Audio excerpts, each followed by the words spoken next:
Hello again, boys and girls. Let me turn RoboCop down. I said I'd show you the inside of the Amiga, and I will. So this is my 600. It is a 1.5 revision motherboard. It was a version 1 motherboard. I've only just put this back together, so the fan's not bolted in. The hard drive is loose. The CF card is loose. But anyway, what have I done?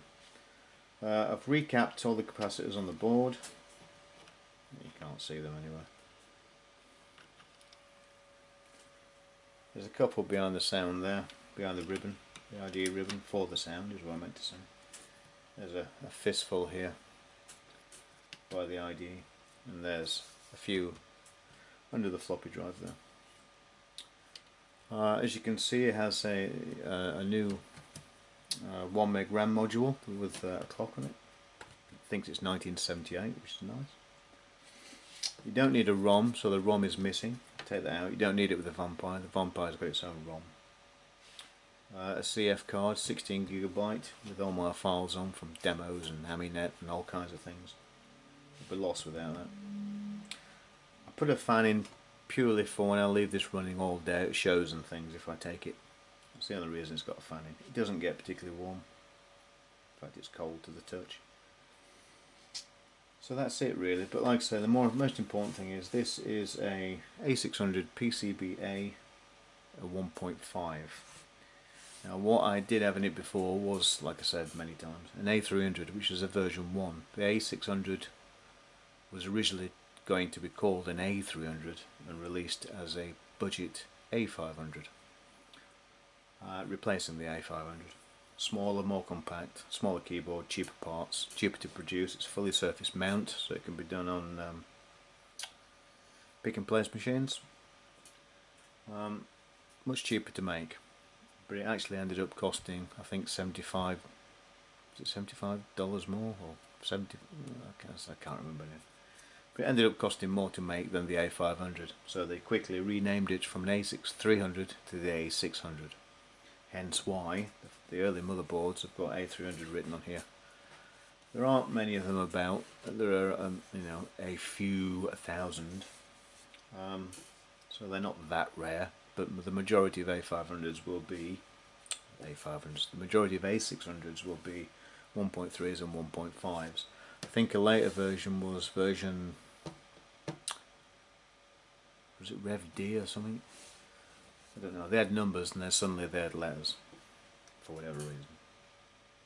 So I've changed the caps. I've removed the RF modulator so I can feed the HDMI through that slot there.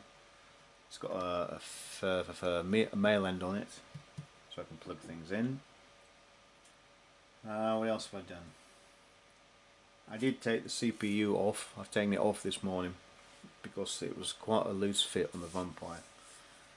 Taking it off, I've cleaned up the pins, pressed down on it to open the pins out a little bit, soldered it back on, and now the Vampire's quite nice. It clicks when you push it on, and you can pick the motherboard up with it on.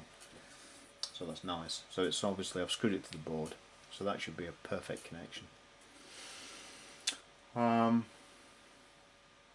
What else have I done? I haven't done anything else. But as far as the A300 goes, I suppose I could swap the Gale for a newer revision from a dead mother. I've got a couple of dead 600 boards kicking about somewhere. I might do that as an experiment. I've got a 68010 as well. I might pop on it. No, I won't. It's an A300. I'm going to leave it alone. It's an original early revision board, so I'll leave it alone. But this is that's my Vampire setup anyway. I might as well show you my desk. No, I won't. So the camera will wobble. Oh, I will. Bugger it. Excuse the camera wobble. Let me try and turn the nuts loose on the tripod so it's not quite so noisy. So this is obviously the A600. As I swing across here, I have a Hewlett-Packard laptop, which I use for the camera capture. I have which way we're pointing? LCD monitor, TV rather, bolted to the wall there. and the capture kit there. So it's all off the desk.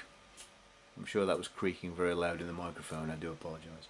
So it's all off the desk. I'm trying to keep the desk as clear as possible. Purely because if you have wires all over it and crap, it quickly fills up and you've got no room.